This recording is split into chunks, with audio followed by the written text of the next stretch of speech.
2021년 10월 8일 금요일입니다.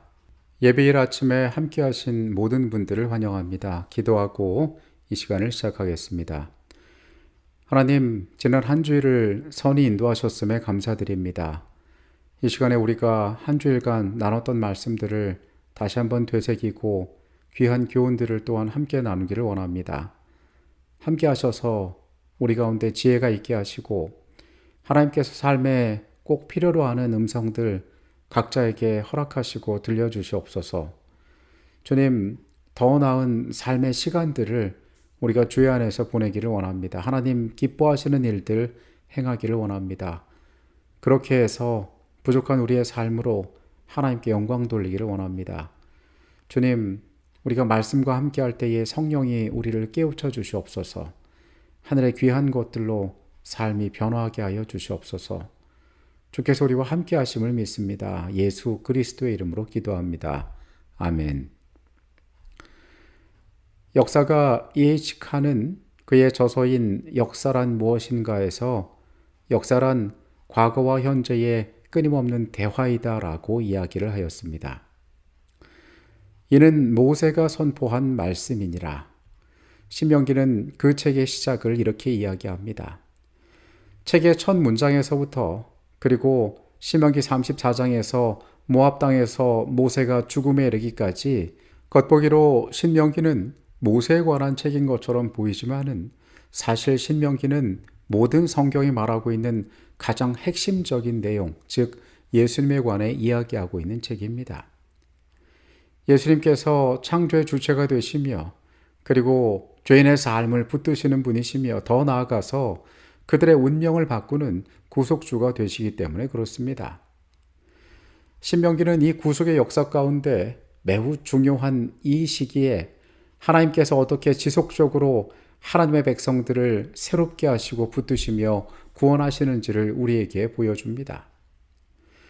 이제 이스라엘 백성들은 가나안 땅에 들어가게 되었습니다. 광야의 생활이 여정이 끝나려 하고 있었습니다. 그리고 모세는 하나님의 말씀이 반복하여 이야기하고 있는 이 주제를 가지고 그들 가운데 그 하나님께서 이 모든 시간들을 어떻게 인도하셨는지, 그 가운데 하나님께서 어떻게 일하셨는지, 그 하나님께서 그들과 함께 하셨던 역사에 대하여 이야기합니다. 그리고 이 내용의 핵심은 하나님께서 과거에 너희에게 어떻게 어떤 일을 행하셨는지를 잊지 말라고 하는 것이었습니다. 오늘은 지난 한 주간의 말씀들을 반복하여 확인하는 시간을 갖도록 하겠습니다. 모세는 성경 가운데 매우 특별한 인물입니다. 그는 창조와 그 가운데 있는 인류의 기원에 관한 이야기를 우리에게 풀어주는 창세기의 저자입니다. 인간적인 삶의 여러 연약함에도 불구하고 그는 하나님의 귀한 도구로서 쓰임을 받았습니다. 그의 가장 위대했던 순간은 그가 이스라엘의 지도자로서 애굽의 왕 앞에서 자신의 능력을 행할 때가 아니라 그 백성의 멸망의 운명 앞에서 자신의 생명을 걸고 그들의 목숨을 구하기 위하여 하나님께 탄원하던 순간이었습니다. 우리는 이 장면에서 왜 하나님께서 그의 삶을 귀히 보셨는지를 알게 됩니다. 그리고 그의 그 중보를 통하여 장차 오실 예수 그리스도의 중보의 사역을 또한 발견하게 됩니다.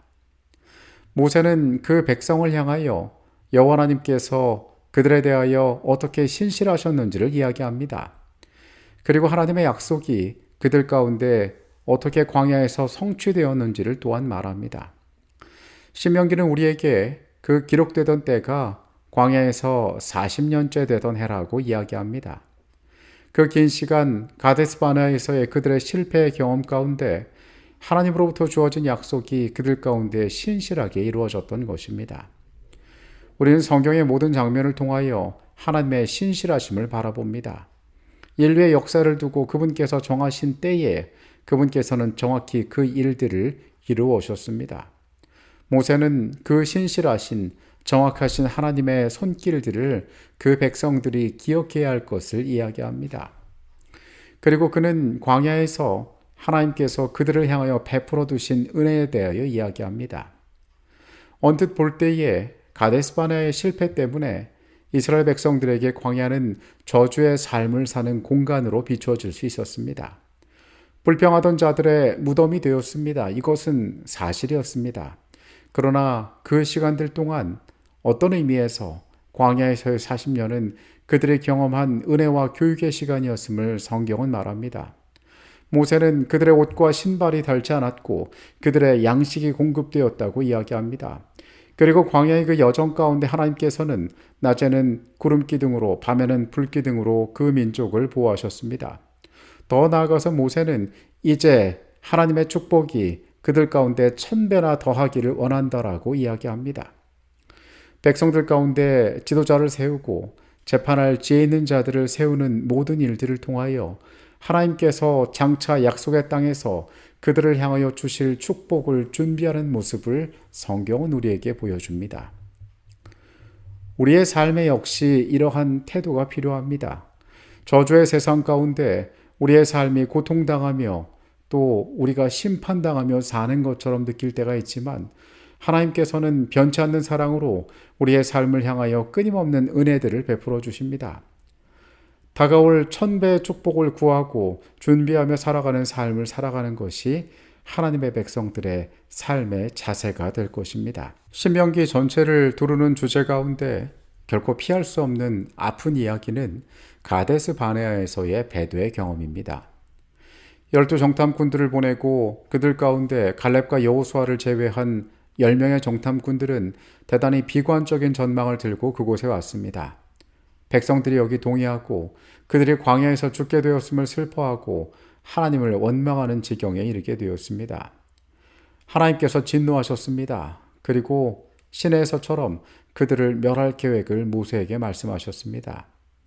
그러나 모세는 또 한 번 그 하나님 앞에 탄원합니다. 만약에 여호와께서 그 민족을 인도하여 광야에서 죽게 하셨다면 온 세계에 있는 사람들이 그 신이 능력이 없으므로 광야에서 그 민족을 죽게 하였다고 하나님을 오해할 수 있다고 이야기하였습니다. 모세는 시내에서 반포하셨던 하나님께서 스스로 말씀하셨던 그분의 속성을 들어 다시 한번 주장합니다. 주께서는 인자하시고 노하기를 더디하시는 하나님이시니 그 민족을 향하여 한 번 더 은혜의 기회를 허락해달라고 구하게 됩니다. 주께서는 여기서도 뜻을 돌이키셔서 그 민족을 멸하지 않고 다른 방법으로 그들의 미래들을 인도하시는 모습을 보게 됩니다. 우리의 생애 가운데에 우리의 삶이 나타내는 모습을 통하여 그것이 하나님이 어떠한 분인지 세상으로 알게 하도록 하셨습니다. 오늘 우리는 이 엄숙한 사실 앞에서 하나님 앞에 어떠한 백성으로 서야 할지에 대하여 깊은 생각들을 가져야 할 것입니다. 여호와께서 영화롭게 되시는 길은 그분의 택하신 민족들이 하나님의 선한 손길을 깨닫고 그 말씀에 순종하여 일들을 이루어갈 때 그 민족들이 하나님의 이름에 영광을 돌릴 수 있었습니다. 이 엄숙한 사실을 우리는 가데스 바네아의 교훈을 통하여 우리 시대에도 깨닫고 발견해야 할 것입니다. 모세는 지나온 광야의 시간 동안 하나님께서 그들을 원수의 손길에서 구하셨음을 이야기합니다. 그들이 신실하기만 했다면, 그들이 하나님 안에 거하기만 했다면 인간의 관점에서의 유불리에도 불구하고 하나님의 백성들은 언제나 승리하고 적을 무찌를 수 있었습니다. 그러나 안타깝게도 그 과정 가운데 여인과 아이까지도 멸하라 하신 하나님의 명령에 대하여 우리는 얼마간의 의문을 품게 됩니다. 과연 그럴 필요가 있었을까? 이것이 과연 합당한 방법인가? 하나님께서는 어떠한 분이신가라는 근원적인 의문이 그리스도인의 마음속에 들 수도 있습니다. 그러나 우리가 창세기 15장의 말씀에서 보았듯이 또 성경의 여러 곳에서 보듯이 그 세계의 죄악의 관영함을 하나님께서는 지켜보지 않으셨고 이스라엘을 통하여서 그 땅을 새롭게 하고 고치셨음을 우리가 보게 됩니다. 더 나아가서 인간의 삶이 깨닫지 못하는 어떠한 미지의 영역까지라도 우리가 믿고 섬기는 하나님께서는 가장 지혜로운 방법으로 가장 나은 방법으로 그 땅을 고치기 위하여 그 일을 행하셨을 것입니다. 언제나 하나님의 지혜는 사람의 그것보다 깊고 넓습니다. 우리가 알지 못하지만은 하나님께서는 그분만의 시간에 그분의 선하신 방법대로 모든 인생을 향하여 충분한 기회와 그리고 기다림으로 그 모든 과정들을 살피셨을 것입니다. 오늘 우리가 그것을 믿는 믿음이 필요합니다. 사람을 포함한 모든 것들의 창조자이시며 모든 것의 통치자이신 하나님께서는 자신이 원하시는 모든 것을 자유롭게 할 수 있으시다. 하나님의 길은 신비이다. 우리가 어떤 노력을 다한다고 할지라도 그분을 온전히 이해할 수 없을 것이기 때문에 우리의 마음속에 품고 있는 모든 질문들 때문에 너무 고민하지 않아도 될 것이다. 이사야 55장 8절로 9절은 이런 우리에게 위안을 준다. 성경에 묘사된 가나안 민족들을 보면 그들이 매우 악했으며 그들을 진멸하신 것은 그들의 죄에 대한 하나님의 심판을 나타낸다. 가나안 민족의 멸망은 하나님이 이렇게 하신 첫 번째도 마지막도 아니었다. 가나안 민족의 운명과 창세기 6장에서 9장에 나타난 인류의 운명은 규모와 방법의 차이가 있을 뿐이다. 하나님께서는 이스라엘 백성들이 이방인들을 진멸하도록 하는 것을 모든 민족들에게 적용해야 하는 방침으로 정해두신 것은 아니다. 신명기 7장 1절은 그들이 진멸해야 할 민족에 관한 범위를 분명히 정해주고 있다. 여기에 정해진 방침들을 아람, 에돔, 애굽도는 그 어떤 민족에게도 똑같이 적용해서는 안 될 것이었다. 가나안 민족은 모든 죄인들이 마주해야 할 운명을 경험하였다. 그것은 바로 하나님의 심판이었다. 하나님께서 가나안 민족을 진멸하신 것은 구속의 역사 가운데 꼭 필요한 과정이었다. 비록 가나안 모든 민족들이 하나님의 심판의 대상이 되었지만 그들에게는 적어도 멸망에 앞서 주어진 40년간의 경고가 있었다. 우리는 라합의 가족이 구원받은 역사를 여호수아서에서 보게 됩니다. 그리고 하나님께서 우리가 알지 못하지만은 이런 수많은 라합들이 그 정복사업 과정 가운데에 하나님이 어떠한 신이신지를 알며 그 가운데 구원받았음을 짐작해 볼 수 있습니다. 우리가 알지 못하는 하나님의 방법들이 그 세계에서 가장 공정하고 폭넓게 공의의 원칙 가운데 행해졌음을 짐작해 볼 수가 있는 것입니다. 엘렌 지 화이트 자서전 196페이지에 우리가 잘 아는 내용이 나옵니다. 우리는 주님께서 우리를 인도해 오신 길과 우리의 과거 역사를 통하여 주신 그분의 가르침을 잊어버리는 것 외에는 미래를 위하여 두려워할 것이 전혀 없다. 어디에서 길을 찾고 교훈을 얻고 계십니까? 모세는 지나온 시간들을 통하여 그들이 경험했던 광야의 역사를 통하여 그 민족들로 하여금 그 후손들로 하여금 새로운 땅에서의 교훈을 얻게 되기를 바랬습니다. 하나님께서 어떻게 신실하셨는지, 하나님께서 무엇을 선히 여기시고 무엇을 멸하기를 원하시는지 모세는 그들로 하여금 교훈을 깨닫기를 원했습니다.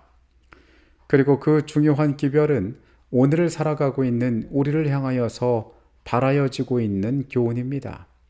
우리는 이스라엘이 실패했던 경험 가운데 그들을 인도하셨던 하나님의 손길 가운데 틀림없이 이루어지는 그분의 약속 가운데에 우리가 살아갈 미래에 대한 중요한 교훈들을 발견해야 할 것입니다. 이전에 없었던 시대, 미증유의 시대를 우리는 살아가고 있습니다. 하나님께서 보여주시는 지난 시대의 교훈들을 통하여 우리의 앞날에 대한 우리의 나아갈 길들을 찾고 발견하게 되시기를 간절히 바라겠습니다. 기도하시겠습니다. 거룩하신 하나님 아버지, 모세를 통하여 신명기의 말씀을 통하여 하나님께서 그들 가운데 어떻게 행하셨고 어떠한 하나님이 되어 주셨는지를 바라보았습니다.